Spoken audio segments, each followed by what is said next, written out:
Bila Anda mendengar kata bank, mungkin akan terbayang suatu tempat yang sibuk dengan urusan keluar masuknya uang. Ya, bank memang identik dengan masalah uang. Tetapi apakah Anda pernah mendengar nama bank jaringan? Konon bank tersebut tidak bergerak dalam masalah pengelolaan uang, melainkan bergerak dalam bidang pengelolaan jaringan yang berasal dari manusia dan hewan. Nah, Anda ingin mengetahui apa saja kegiatan yang dilakukan oleh bank jaringan tersebut dan apa sih manfaatnya dari jaringan-jaringan itu? Yuk, kita temui Bapak Basril di Bank Jaringan Riset Batan, di mana beliau adalah salah seorang peneliti senior di Batan yang bertugas melakukan penelitian dan pengembangan di bidang tersebut. Mari.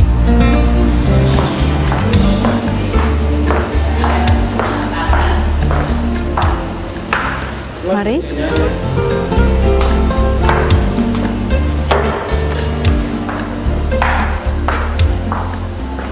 Itulah ruangan Bank Jaringan Riset Batan. Ayo.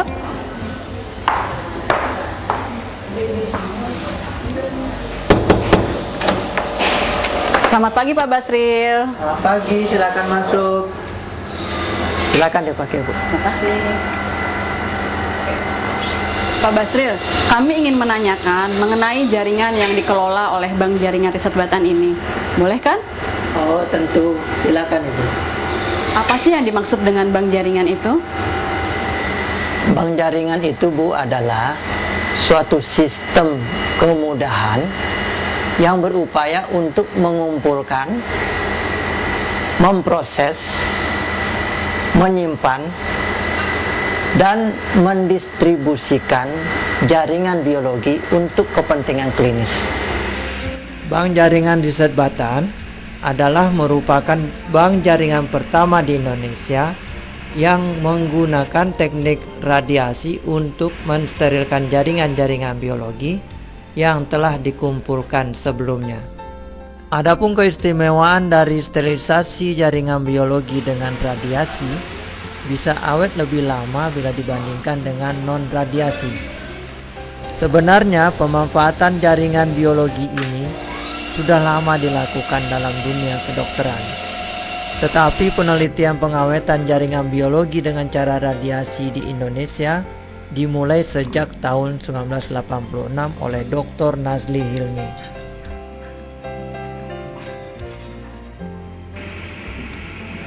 Amion segar yang sudah dikeringkan dengan cara khusus atau istilahnya liofilisasi, kemudian disterilkan dengan radiasi, selanjutnya disebut amion liofilisasi steril radiasi atau ALS.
Amnion segar yang mengandung kolagen dan beberapa hormon serta enzim ini didapat dari plasenta bayi yang dilahirkan oleh ibu sehat bebas dari penyakit menular seperti HIV dan hepatitis B atau C, baik dari kelahiran normal maupun melalui pembedahan.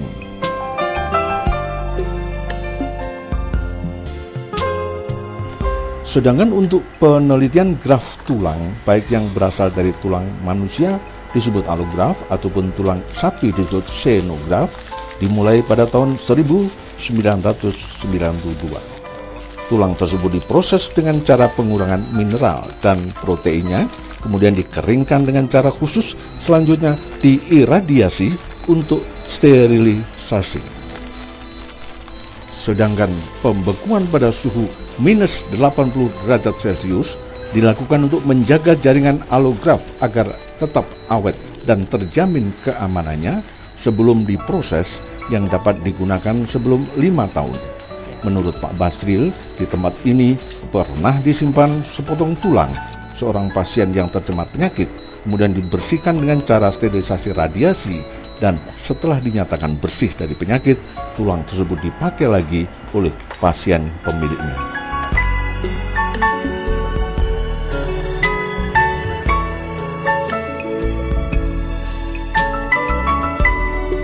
Ini adalah amnion liofilisasi steril radiasi, disingkat ALS, dan juga graft tulang yang sudah diproduksi.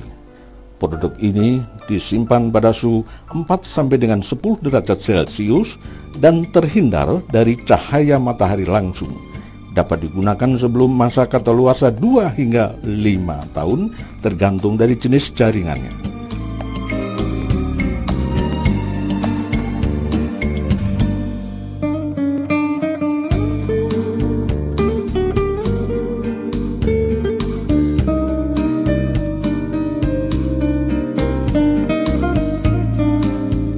Konon amnion liofilisasi steril radiasi disingkat ALS produk Batan sangat baik untuk penutup luka seperti luka bakar, luka terbuka, bahkan juga luka lepra, terutama luka stadium 1 dan 2. Luka-luka tersebut sangat berpotensi terjadinya suatu kecacatan.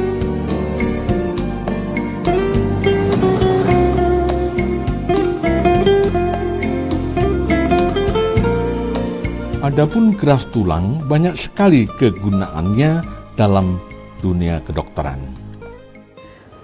Jadi banyak sekali produk dari Bank Jaringan Riset Batan yang dipakai pada bidang kedokteran gigi.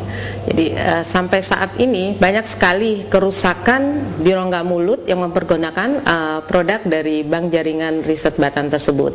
Jadi kerusakan-kerusakan apa? Jadi kerusakan yang ada di rongga mulut itu ada yang kecil, ada yang besar. Kalau yang kecil biasanya kita suka menyebutnya sebagai defek periodontal. Kalau kerusakan besar bisa karena trauma dan sebagainya. Tapi untuk kasus-kasus kecil, kerusakan tulang yang kecil, itu kita biasa mempergunakan jenis tulang itu yang berbentuk graft, bone graft. Jadi itu dia bentuknya bubuk atau powder.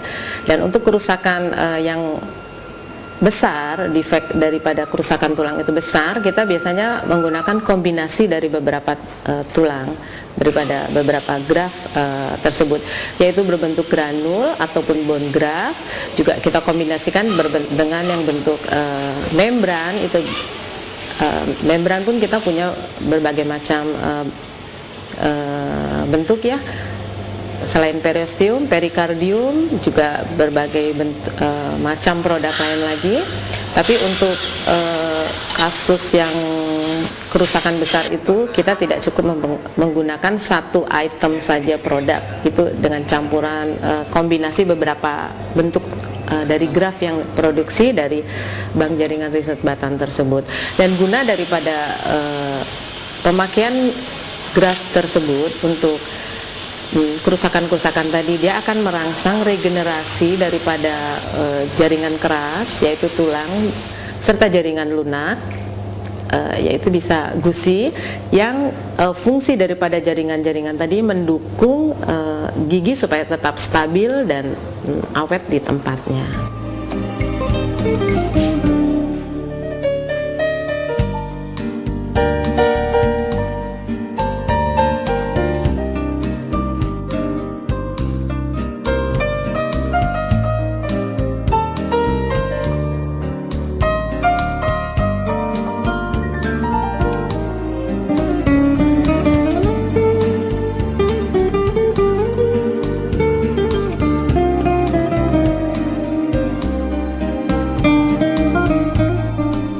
Graft tulang juga sangat bermanfaat bagi bidang ortopedi. Selamat pagi, Dok. Pagi, Dok. Pagi. Dok, kami mohon penjelasan mengenai pemanfaatan graf tulang dalam bidang ortopedi itu untuk kasus-kasus apa saja, dan sumber-sumbernya itu dari mana saja ya dok ya? Baik dok, saya coba jawab pertanyaan satu persatu ya dok ya. Tadi kita dokter menanyakan mengenai alograf tulang itu di bidang ortopedi saat ini sangat diperlukan. Seperti kita tahu kalau ada tulang yang hilang ya karena infeksi, karena kecelakaan, karena tumor segala macam, maka bagian itu hilang sama sekali. Nah, kalau bagian itu tidak diganti, pasien akan menjadi cacat karena misalnya yang bagian hilang itu di bagian kaki, kan dengan pendek atau bahkan tidak bisa bergerak sama sekali, harus kita amputasi. Nah, dengan adanya allogram maka bagian-bagian yang tulang yang hilang tadi kita bisa isi ya, karena tentu tidak bisa diisi dengan hal-hal lain, kita harus masukkan dengan allograf ya. Allograf tulang itu kan dengan bantuan batan bisa diolah sehingga bisa dimanfaatkan pasien lain. Nah, sumber-sumber allograf itu tentu dari pasien lain ya, karena itu tulang manusia ditanam ke tulang manusia yang lain. Nah, sumber-sumbernya macam-macam dok ya. Misalnya kalau kita lihat tulang ini ya, pada saat ini kan karena kita masuk dalam abad di mana osteoporosis itu tinggi karena orang usia lanjut itu banyak orang patah di leher tulang paha bagian atas. Nah, ini kalau misalnya tulang paha bagian atas ini patah, maka kepalanya ini akan dibuang dok. Nah, kita pasang dengan implan baru, tapi kepala ini bisa dimanfaatkan ya untuk menjadi donor bagi pasien lain. Tentu kita akan tanya ke pasien itu apakah bagian tulang ini akan dikubur oleh keluarga penderita, apakah dimanfaatkan sehingga bisa dipakai oleh pasien lain ya, jadi tentu ini sumber-sumbernya harus dari pasien lagi gitu ya. Atau misalnya orang kecelakaan ya, kakinya mulai paha ke bawah sudah tidak bisa diselamatkan karena terlalu hancur, kita tidak bisa sambung segala macam, maka harus kita amputasi. Nah, kaki yang diamputasi itu tentu kalau keluarganya bersedia, kita bisa kirim ke Batan untuk dimanfaatkan sehingga tulang yang tadinya mati itu bisa hidup dan bermanfaat jadi untuk pasien lain, sehingga pasien itu tidak menjadi cacat permanen. Kira-kira gitu. Terima kasih banyak dok atas waktu yang diberikan. Terima kasih, selamat pagi. Sesuai dengan kebutuhan bidang kedokteran yang terus meningkat, ALS dan graf tulang dari Bank Jaringan Riset Batan telah banyak dimanfaatkan oleh rumah sakit besar, bukan saja yang ada di Pulau Jawa, namun juga di luar Jawa. Seperti salah satunya adalah Rumah Sakit M. Jamil yang ada di Sumatera Barat.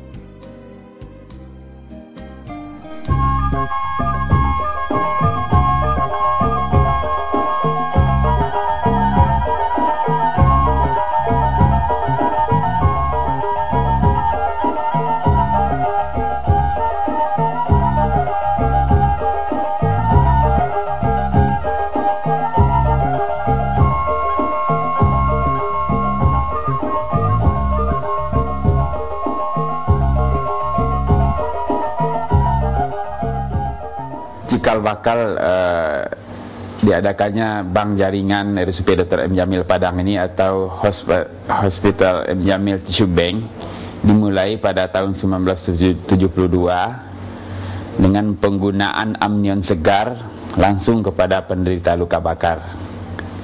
Kemudian pada tahun 1993 atas bantuan Batan Jakarta, kita adakan penelitian pemakaian amnion radiasi pada penderita luka bakar dan ulkus diabetikum.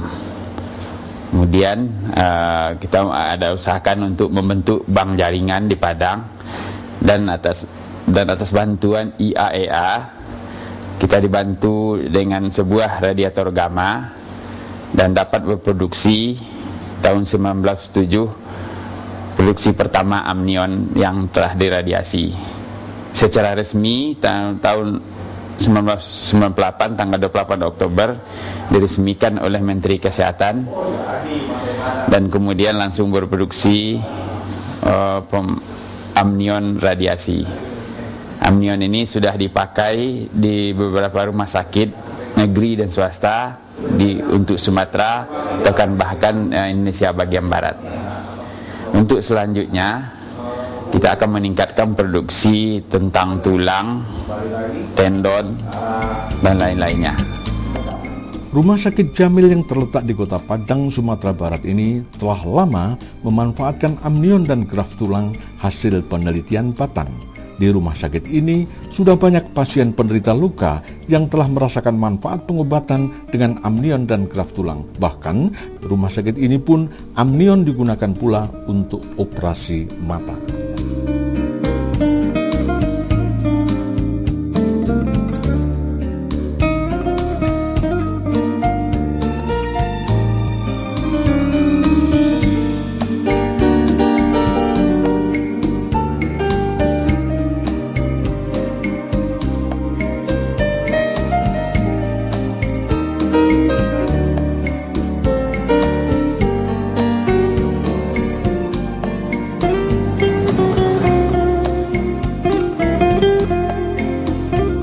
Sesuai tuntutan kebutuhan yang terus meningkat, ada beberapa rumah sakit di Indonesia yang sudah memproduksi amnion sendiri seperti di Rumah Sakit Jamil dan juga Rumah Sakit Dr. Sutomo di Surabaya. Adapun kebutuhan amnion disumbangkan dari beberapa rumah sakit yang ada di Sumatera.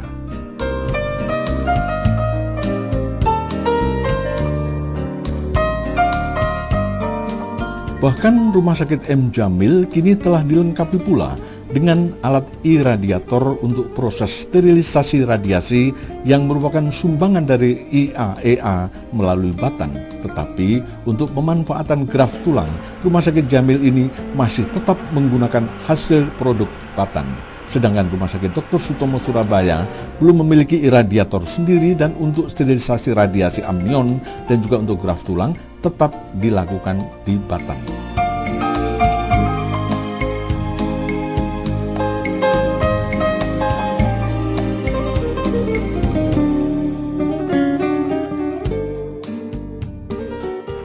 Dengan adanya amnion ini, lukanya bisa kering, dan dari luka semula lebih kurang 7x5, sekarang 1 cm hanya tinggal.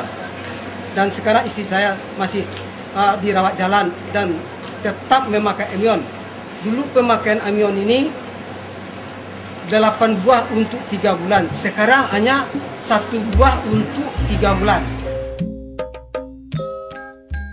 Pemanfaatan amnion dan graf tulang tidak saja untuk menutup luka, tetapi digunakan untuk mata, seperti yang dilakukan di Rumah Sakit Mata Cicendo, Bandung.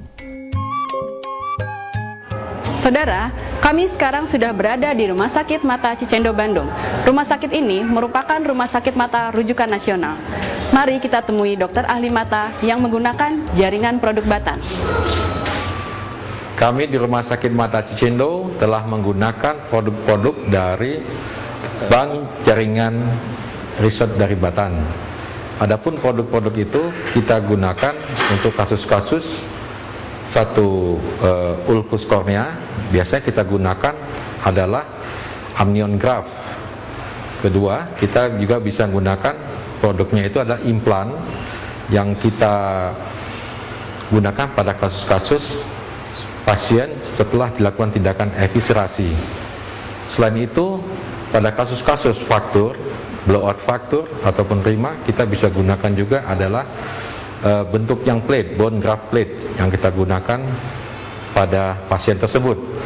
Dalam mencanangkan 100 tahun Rumah Sakit Mata Cicendo ini, kami juga menerima atau terbuka untuk dilakukan kerjasama dalam bidang riset ataupun lainnya dari pihak-pihak lainnya. Dr. Angga, sejauh mana kerjasama yang telah dilakukan antara Rumah Sakit Mata Cicendo di Bandung dengan Bank Jaringan Batan dalam hal kaitannya dengan penggunaan produk dari Bank Jaringan? Sejak tahun kurang lebih 2006 waktu itu kita diawali dengan penelitian kerjasama hewan. Waktu itu kita melakukan penelitian implantasi tulang untuk mengatasi kasus-kasus pasien yang dilakukan pengangkatan bola mata. Sudah dilakukan kelinci, dan itu berlangsung sampai tahun 2007 kemarin, dan alhamdulillah hasilnya secara histologis baik. Kemudian untuk aplikasi itu yang untuk bidang penelitian.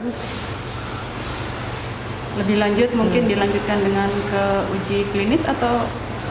Untuk uji klinis kita sedang melakukan uji klinis penelitian, kebetulan kita kerjasama lagi dengan Batan untuk aplikasi di populasi manusia terbatas. Kemudian sekitar bulan Juli Agustus kemarin 2008 kita untuk penelitian ini, terutama yang implan ini bosir, kita ajukan untuk bersama Batan, kita ajukan dalam penelitian insentif ristek. Amnion dan graft tulang produksi Batan selain dikontribusikan kepada rumah-rumah sakit secara non-profit, juga disumbangkan kepada korban-korban akibat bencana alam seperti yang pernah terjadi di Aceh dan Yogyakarta, bahkan pernah juga disumbangkan ke negeri tetangga seperti ke Filipina.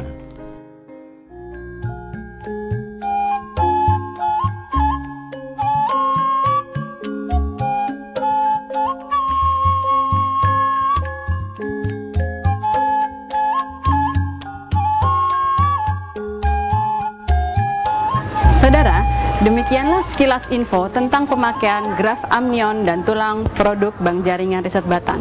Jaringan biologi tersebut diperoleh dari donor sehat yang menyumbangkannya.